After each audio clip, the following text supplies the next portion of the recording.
جی ہمارے ابواب الاطعمہ پورے ہو گئے تھے. آج ہم نے ابواب الاشربہ شروع کرنا ہے. الحمدللہ. بسم اللہ الرحمن الرحیم.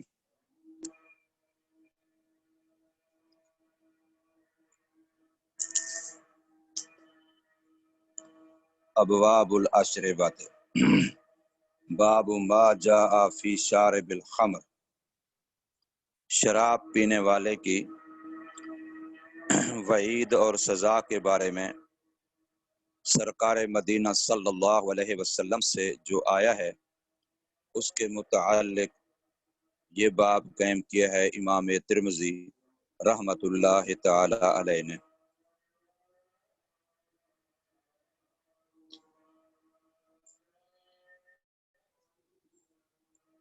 شراب کا پینے والا.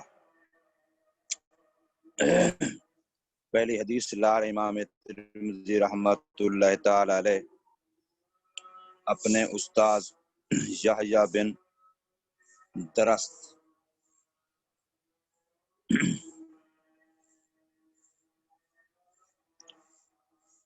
اور صحابہ میں سے حضرت عبداللہ بن عمر رضی اللہ تعالی عنہما کی حدیث ہے. فرماتے ہیں کہ ارشاد فرمایا رسول اللہ صلی اللہ علیہ وسلم نے کل مسکر خمر، ہر نشہ دینے والی چیز شراب ہے. وکل مسکر حرام، اور ہر نشہ دینے والی چیز حرام ہے، لہذا شراب حرام ہے. ومن شرب الخمر فی الدنیا، جو بندہ شراب دنیا میں پیتا رہا، فماتا، پھر دنیا سے اسی شراب کی پینے کی عادت کے ساتھ ہی مر گیا، وہو یدمنھا، کہ وہ اس شراب پینے پر دوام کرنے والا تھا، اس پر وہ استقامت مداومت ہمیشگی کرنے والا تھا کہ وہ مر گیا، تو فرمایا لم یشربھا فی الآخرہ، اب آخرت کے اندر جو جنت کی شرابن طہورہ ہے وہ اس کو نصیب نہیں ہوگی، وہاں سے وہ شرابن طہورہ سے محروم ہو جائے گا اور وہ شرابن طہورہ نہیں پی سکے گا. چونکہ یہ بندہ دنیا میں یہ شراب پیتے پیتے مرا ہے، اس لیے اب اس کو وہ شراب جو آخرت والی ہے، جنت والی ہے، وہ شراب اس کو نصیب نہیں ہوگی.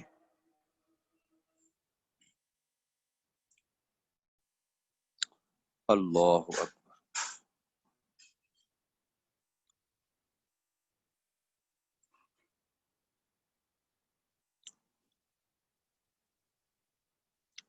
اگلی حدیث بھی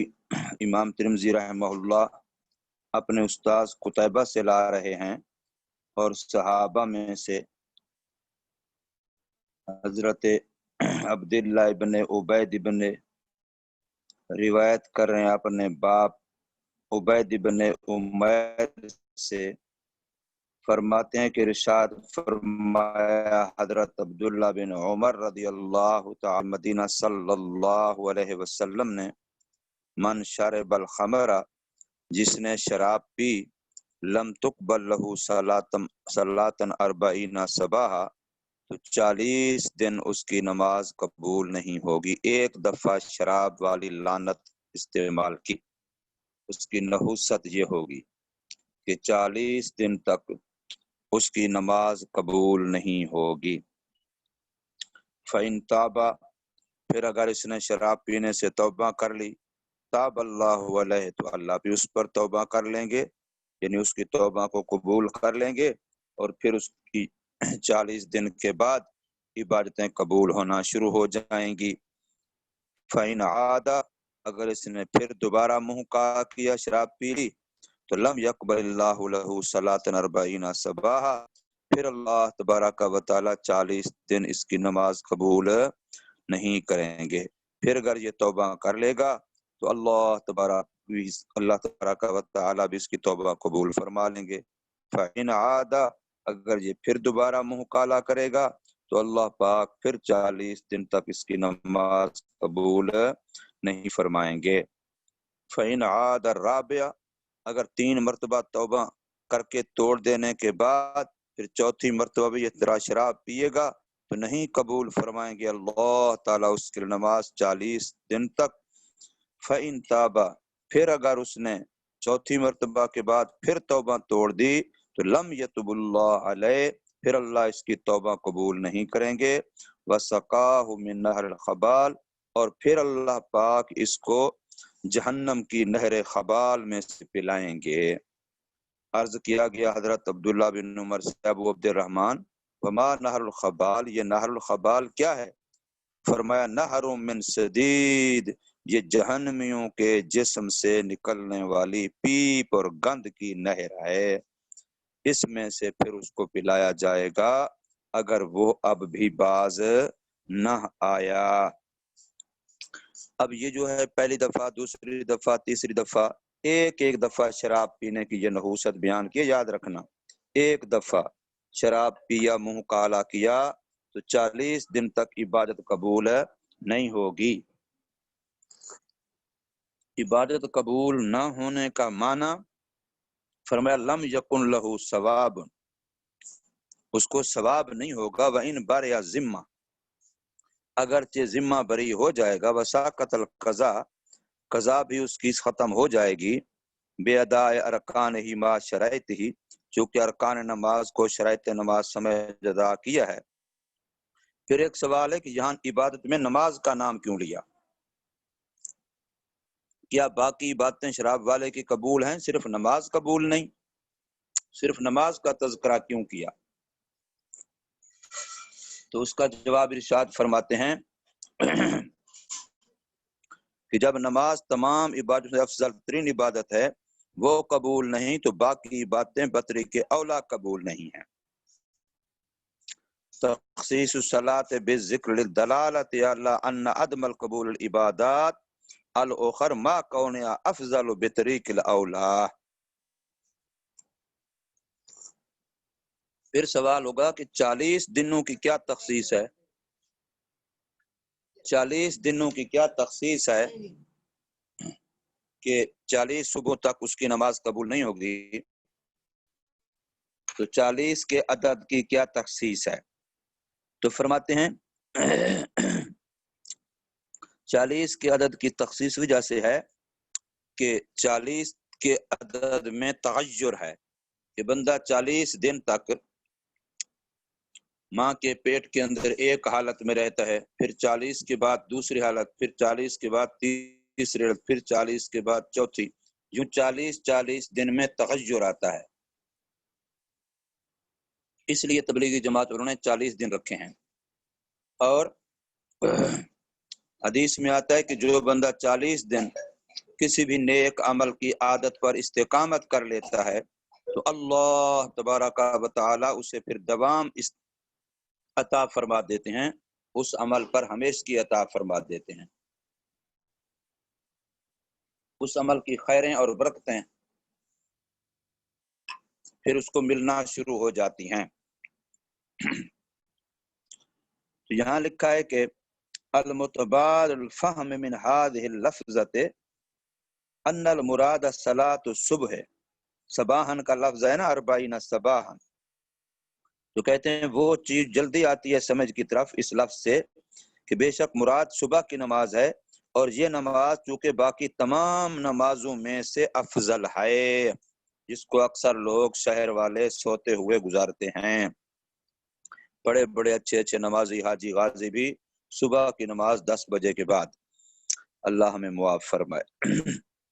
تو چونکہ یہ باقی تمام نمازوں سے بھی صبح کی نماز افضل ترین ہے، تو جب یہ قبول نہیں تو باقی بطری کے اولا قبول نہیں، جیسے کہ نماز والی عبادت قبول نہیں تو باقی بطری کے اولا قبول نہیں۔ اور کہتے ہیں یہ بھی احتمال ہے کہ صبح کا لفظ ہاں جو آیا یہ بطور مثال کیا ہے، مراد اس سے دن ہے،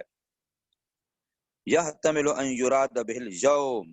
کہ 40 دنوں کی نماز اس کی قبول نہیں ہے۔ اب ایک سوال آگے بڑا عجیب سا ہوتا ہے کہ رب کائنات قیامت کی صبح تک کسی پر توبہ کا دروازہ بند نہیں فرماتے، لیکن یہاں آیا کہ جس بندے نے 4 دفعہ شراب سے توبہ کر کے توڑی، پھر اللہ پاک اس کی توبہ قبول نہیں کرتے، پھر وہ اس کے لیے گوا کہ نہر خبال مقدر کر دیتے ہیں۔ تو اس کی کیا وجہ؟ حالانکہ توبہ تو سورج مغرب کی طرف طلوع ہونے تک یا ہر بندے کا موت کا سلسلہ غرغرہ شروع ہونے تک توبہ کا دروازہ تو کھلا رہتا ہے، الا یہ کہ کوئی بندہ خود ہی اپنی بدعمالیوں کی وجہ سے اپنی وہ استعداد، صلاحیت، لیاقت جو اللہ نے توبہ کی رکھی ہے وہی ختم کر دے، ختم اللہ علی قلوبہم میں سے ہو جائے، اس کی بدعمالیوں کی وجہ سے اس کے مہر دل پہ ایسی مہر لگ جائے کہ یہ سرے سے توبہ کرے ہی نہ۔ اب کسی بھائی کھا جب تم تو اس لیے فرمایا کہ یہاں جو آیا کہ اللہ پاک چوتھی مرتبہ کے بعد پھر اس کی توبہ قبول نہیں کرے گا، کیا مانا؟ لم یقبل توبتہ، تو فرمایا ھذا تشدید و تحدید، یہ سختی کرنا ہے، تھوڑا دھمکانا ہے، ڈرانا ہے، یعنی صدن للباب، تاکہ اس گھٹونے، اس گھنونے، اس گندے گناہ سے بندہ کیا ہے اس کے قریب نہ جائے، اس مقصد کے لیے تحدیداً تشدیداً یہ کہا گیا ہے کہ ان قبول التوبۃ اذا وجد بحقیقتها واجب فضلا من اللہ تعالی، ورنہ اللہ پاک کے فضل سے اللہ نے اپنے ذمے یہ بات واجب کر رکھی ہے کہ جب کوئی بندہ حقیقت توبہ کی حقیقت کے ساتھ توبہ کرے گا تو اللہ اس کی توبہ ضرور قبول فرماتے ہیں، چاہے وہ 1000 مرتبہ ہی توبہ توڑ چکا ہو۔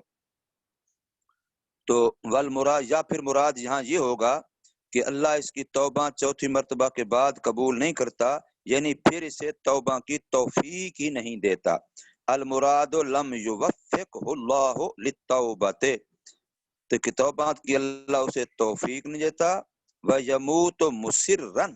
کہ وہ اس شراب والے گناہ پر اصرار کرتے ہوئے مرے گا۔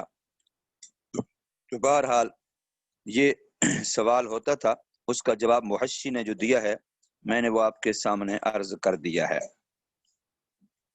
اللہ اللہ اللہ۔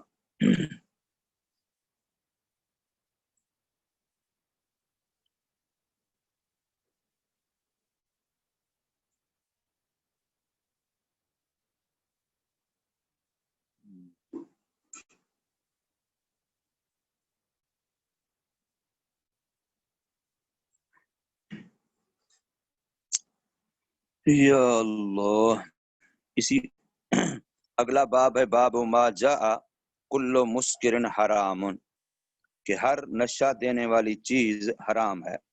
ہر مسکر، ہر نشہ دینے والی چیز حرام ہے۔ اس بارے میں اگلا باب قائم کیا امام ترمذی رحمت اللہ تعالی علیہ نے۔ ایک ہے ہر مسکر کا خمر ہونا اور ایک ہے ہر مسکر کا حرام ہونا، یہ دونوں الگ الگ چیزیں ہیں بیٹا۔ شراب، جس کو شراب کہا جائے گا، خمر، اس کا ایک قطرہ بھی حرام ہے، چہ جائے کہ اس کے کھانے پینے سے نشہ آئے یا نہ آئے۔ اور وہ شراب بھی حرام بھی ایسا ہے جس کو حرام لعین ہی کی طرح کہیں، جیسے سود کے متعلق حدیث پاک میں آتا ہے کہ اس کی وجہ سے 10 بندوں پر خدا کی لعنت ہوتی ہے، تو شراب بھی ایسے ہی ہے کہ اس کی وجہ سے بھی 10 بندوں پر خدا کی لعنت ہوتی ہے، وہ اللہ کی رحمت سے دور ہوتے ہیں۔ تو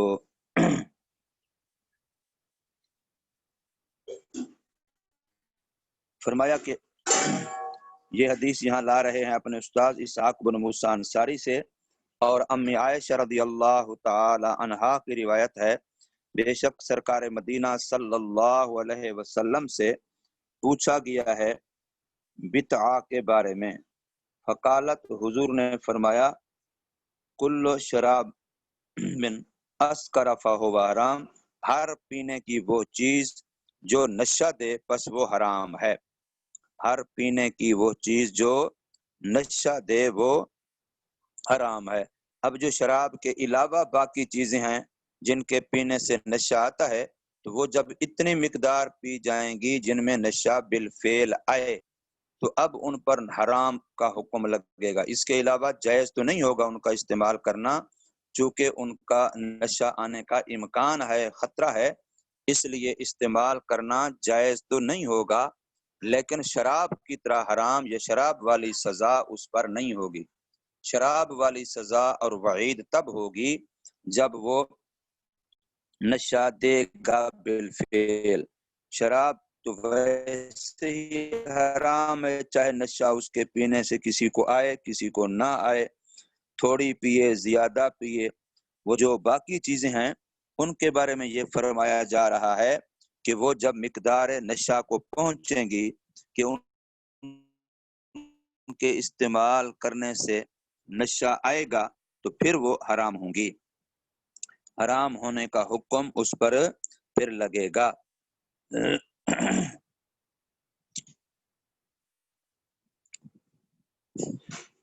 اگلی حدیث ہے حضرت عبداللہ بن عمر رضی اللہ تعالی عنہما سے، فرماتے ہیں سنا میں نے نبی پاک صلی اللہ علیہ وسلم سے ارشاد فرما رہے تھے، کل مسکر حرام، ہر نشہ دینے والی چیز حرام ہے، یعنی اتنی اس کا حصہ پینا جس سے نشہ آنے کا امکان ہو وہ حرام ہے، اس سے انسان کو احتیاط کرنا، اجتناب کرنا، بچنا بہت ضروری ہے۔ یہ جو لفظ آیا ہے کہ حضور صلی اللہ علیہ وسلم سے بدعہ کے بارے میں پوچھا گیا تو آپ نے فرمایا کہ ہر ایسی چیز جس کے پینے سے نشہ آئے وہ حرام ہے، تو بدعہ اس شراب کو کہتے ہیں جو شہد سے بنتا ہے، شہد سے بھی شراب بنایا جاتا ہے، یعنی اس طریقے سے اس کو بنا لیتے ہیں کہ اس سے نشہ آور ہو جاتا ہے، تو وہ بھی حرام ہے، لیکن تب جب نشہ دینے کی صلاحیت میں ہو اور اس سے نشہ آتا ہو تو پھر وہ حرام ہے، اور اگر نشہ نہیں آتا، تھوڑی مقدار میں پیا یا نشہ ویسے آیا نہیں اس سے، تو پھر بھی اگرچہ اس کا پینا احتمال نشہ، امکان نشہ کی وجہ سے ٹھیک تو نہیں ہے، لیکن وہ حرام زیادہ یا نشے کی حد کو تب پہنچے گا اس شراب کی حص میں جب وہ اس مقدار کو پہنچ جائے جو نشہ دینے والی ہے۔ اللہ اکبر۔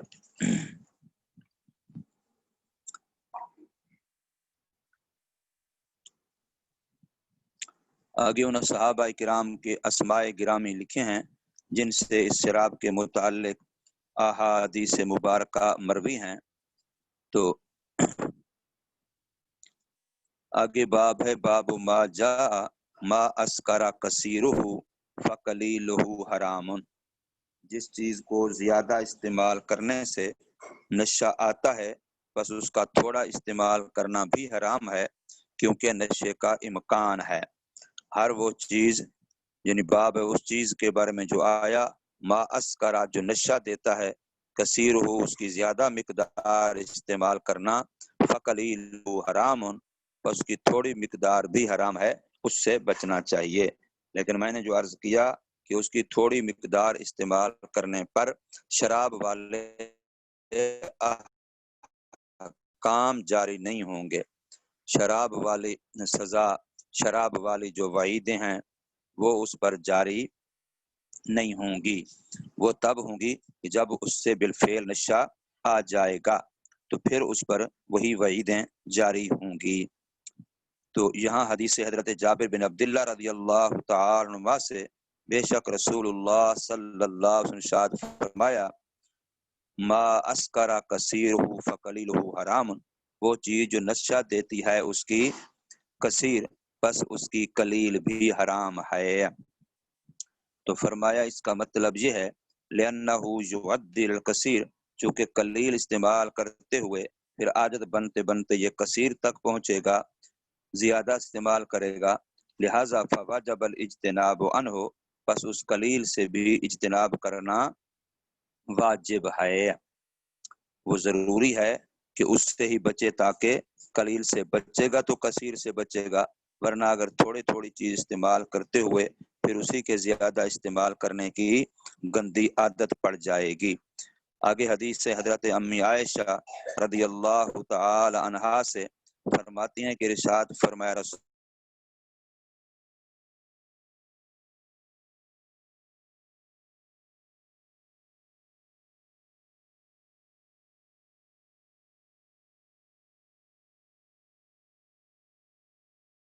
اس میں ہے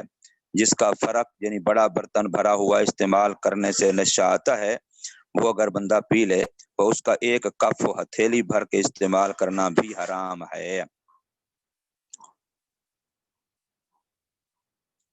تو یہ جو تمل کیا ہے، تملا جب مل الکف، مل الکف جو ہتھیلی کا بھرنا، یہ کیا ہے؟ تو کہتے ہیں ایک حدیث میں اس کے بارے میں آیا الحسوۃ منہ حرام، ایک گھونٹ بھی اس سے حرام ہے۔ حسوہ کہتے ہیں گھونٹ کو، ایک گھونٹ بھی اس سے حرام ہے۔ یہ فرق کا لفظ جو میں نے عرض کیا، یہ مدینہ کے اندر ایک مکیال تھا، یعنی قائل کرنے کا برتن تھا، اور یہ 3 سا کا تھا، 3 سا اس کے اندر آتے تھے۔ وہ مکیال و اہل المدینت ثلاثۃ آسو، 3 ساؤں کا تھا، او یاسو ستۃ عشر رطلا، یا پھر کیا اس کے اندر 16 رطل آتے تھے، 16 رطل کا 1 سا یا 3 ساؤں کا 1 سا بنتا تھا۔ اور مراد 7 فرق کے اور ملأ الکف ہاتھ بھرے سے کثیر اور قلیل ہے، کہ فرق سے مراد کثیر ہے اور ملأ الکف سے مراد قلیل ہے۔ اس میں تحدید مقصود نہیں ہے، جس کا زیادہ حرام ہے اس کا تھوڑا بھی استعمال کرنا حرام ہے، چونکہ تھوڑے کی عادت سے زیادہ تک جانے کا امکان ہے عادتاً، اس لیے تھوڑے سے بھی اجتناب ضروری ہے۔ اور الحسوۃ منہ حرام، اس سے مراد وہی گھونٹ ہے کہ ایک گھونٹ بھی اسے حسوہ کہتے ہیں، ایک گھونٹ کو، کہ ہوا بالضم الجرعۃ من الشراب، گھونٹ بقدر ما یحسی مرۃ، جو بندہ ایک دفعہ اکٹھے نگل لیتا ہے اس کو گھونٹ کہتے ہیں، اور وہ بھی اس سے کیا ہے؟ حرام ہے۔ اگلا باب قائم کہ امام ترمذی رحمۃ اللہ تعالی نے باب ما جاء فی نبیذ الجر، کہ جو شراب یا نبیذ بنانے کے مٹکے تھے، جو برتن جن کے اندر نبیذ بنایا کرتے تھے، ان کا کیا حکم ہے۔ وہ مٹکے، وہ برتن جو نبیذ کے لیے استعمال کیے جاتے تھے، نبیذ بنانے کے لیے برتن کے طور پر، ان کے بارے میں یہاں باب قائم کیا کہ باب ما جاء فی نبیذ الجر، جر کہتے ہیں مٹکے کو، تو وہ مٹکے جن میں شراب بنائی جاتی تھی، برتن، مرتبان، اس طرح کے جو برتن ہوتے تھے، جس کی پہلے حدیثوں میں وہ 4 کا تو خاص کر نام آیا ہے کہ دبا، نقیر، ہنتم، اس طرح کے یہ 4 برتن جو مختلف طریقوں سے بنا کے وہ شراب کے لیے ہی استعمال ہوتے تھے، شراب کے برتن، شراب کے مٹکے۔ تو جب شراب حرام ہو گئی تو ان کا استعمال کرنا بھی حرام۔ اب لوگوں کو جب شراب سے مکمل نفرت ہو گئی اور وہ امکان ختم ہو گیا کہ شراب کی مانوسیت، تو پھر حضور صلی اللہ علیہ وسلم نے ان برتنوں کے بارے میں استعمال کرنے کی اجازت دی، لیکن پہلے ان کو بھی منع فرمایا، کیونکہ ایک تو اس سے شراب کی، دوسرا ہے کہ وہ لوگ مختلف چیز کے لیے کر رہے ہیں اور وہ شراب کے لیے کر رہے ہوں، اس لیے ان کے استعمال سے بھی رسول اللہ صلی اللہ علیہ وسلم نے منع فرما دیا تھا۔ اسلام کی خصوصیت یہ ہے کہ جب وہ کسی گناہ سے روکتا ہے تو اس کے اسباب و ذرائع کا بھی قلع کما کرتا ہے۔ یہ نہیں ہے کہ حکومت جو ہے سگریٹ کی فیکٹریوں کے تو پرمٹ جاری کرے اور شراب خانوں کے پرمٹ جاری کرے، سینماؤں کے پرمٹ جاری کرے، سارے کنجر خانوں کے ٹیکس لے، لیکن پھر ساتھ سگریٹ کے اوپر لکھ دے کہ سگریٹ پینے سے اجتناب کرو، سگریٹ نوشی جو ہے وہ کینسر کا سبب بنتی ہے، تصویریں بنا دو اوپر کہ یوں ہو جاتا ہے، یوں ہو جاتا ہے۔ تو بھائی پہلے سے پابندی لگا دو، پھر یہ کیا ہے کہ اس کو پرمٹ تو لیتے ہو، دیتے ہو، ٹیکس لیتے ہو فیکٹریوں سے، بس یہ ہے کہ بیچو نہیں، فلانا کرو، یہ بھی کوئی طریقہ ہے۔ تو باب ما جاء فی نبیذ الجر کا معنی سمجھ آیا کہ وہ برتن جن میں شراب بنایا جاتا تھا، نبیذ بنایا جاتا تھا، اور وہ مسکر ہو جانے کا امکان تھا، تو اس وجہ سے ان برتنوں کے بارے میں یہ باب قائم کیا۔ حضرت طاؤس سے روایت ہے کہ بے شک کوئی آدمی آیا حضرت عبداللہ بن عمر رضی اللہ تعالی عنہ کے پاس، بس عرض کی، اس بندے نے فرمایا روکا ہے رسول اللہ صلی اللہ علیہ وسلم نے نبیذ الجر سے، یعنی اس مٹکے سے جس میں نبیذ بناتے ہیں، فقال نعم، تو حضرت عبداللہ بن عمر فرمایا جی ہاں، بس کہا تو اس نے اللہ کی قسم انی سمیتہ منہ، کہ بے شک میں نے رسول اللہ صلی اللہ علیہ وسلم سے خود بھی یہ بات سنی ہے کہ آپ صلی اللہ علیہ وسلم نے اس سے منع فرمایا ہے۔ اگلا باب ہے باب ما جاء فی کراہیت ان یبذ، باب ہے اس چیز کے بارے میں جو آیا کہ نبیذ کا بنانا مکروہ ہے، دبا برتن میں، نکیر برتن میں، حنتم برتن میں، ان برتنوں میں نبیذ کا بنانا، یعنی جو برتن پہلے شراب کے لیے استعمال ہوتے تھے، مختص تھے شراب کے لیے اور صرف شراب ہی میں استعمال ہوتے، اور اب ان میں نبیذ اگرچہ وہ حلال ہو لیکن اس کا بنانا ان برتنوں میں روک دیا گیا تاکہ کہیں ایسا نہ ہو کہ یہ چیز شراب کی یاد دلائے، نفس کا اس کی طرف میلان ہو، طبیعتوں کا اس کی طرف میلان ہو، گناہ کی یاد ہو، گناہ کے خیالات آئیں اور پھر انسان کے تصورات اور خیالات میں وہ پلیدی آئے، تو اس وجہ سے اس سے صدًا للذرائع کے طور پر روک دیا گیا ہے۔ تو فرمایا جا رہا ہے حضرت عمرو بن مرہ رضی اللہ عنہ سے روایت فرماتے، سنا میں نے اذان سے، فرماتے تھے سنا میں نے حضرت عبداللہ بن عمر رضی اللہ تعالی عنہ سے اس چیز کے بارے میں جو روکا اس سے رسول اللہ صلی اللہ علیہ وسلم نے من الاوعیت برتنوں میں سے، وَأَخْبِرْنَاهُ بِلُغَتِكُمْ وَفَسِّرْ لَنَا، تو کہتے ان سے سوال ہوا کہ آپ ہمیں ان برتنوں کو ہماری زبان میں ہمیں سمجھائیں، اخبرناہ بلغتکم، خبر دی ہم کو اس کی تمہاری ہی لغت میں، اور پس تفسیر کی اس کی ہمارے لیے بلغتنا، ہماری لغت میں، یعنی پہلے